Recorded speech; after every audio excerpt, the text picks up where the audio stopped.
লাইফটাকে জটিল বানাবেন না। অল্প কয়েকদিনের দুনিয়া এমনি কেটে যাবে, এটা ওই দিকে যেন না ঠকি, ওইটা খেয়াল রাখবে। ওইখানে ঠকলে সব শেষ, আমও শেষ, সালাও শেষ।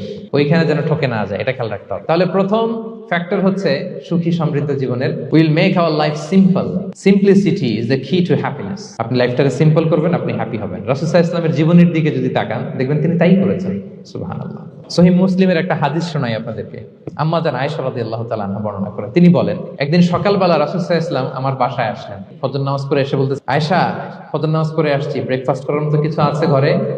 ইয়া রাসূলুল্লাহ, কিছু নাই। নাই? ঠিক আছে, আম ফাস্টিং, যাও আমি রোজা রাখলাম, রোজার নিয়ত করলাম। কত ইজি গোয়িং, কত সিম্পল বানিয়েছেন লাইফটা। আচ্ছা, আমরা হলে কি করতাম? একটু মিলাই নিজের সাথে। সাধারণত আমরা যেটা করতাম, আমরা অনেকে রেগে যেতাম। প্রিয় ভাইরা, ঘরে কিছু নাই মানে তুমি আগে জানাবা না আমাকে? হ্যাঁ, গত রাতে বললে তো কিছু নিয়ে আসতে পারতাম। সাধারণত এইভাবেই তো রিয়েক্ট করি আমরা, আগে জানাবা না কেন, আগে বলো না, রেগে যেতাম। অথবা বলতাম আচ্ছা ঠিক আছে, এখন যে একটা কিছু ব্যবস্থা করি, দেখি কিছু পাওয়া যায় কিনা। এরকম অনেক ওয়ে খুঁজতাম। কিন্তু রাসূল সাল্লাল্লাহু আলাইহি ওয়াসাল্লাম এই কোনো অপশন না নিয়ে বললেন, ওকে, there is no food for breakfast, I'm gonna fast fa inni sa'im। ঠিক আছে, খাবার যখন নাই আমি রোজাই রেখে দিলাম। সুবহানাল্লাহ। এভাবে তিনি তার লাইফ লিড করেছেন। Make your life simple, you'll be happy.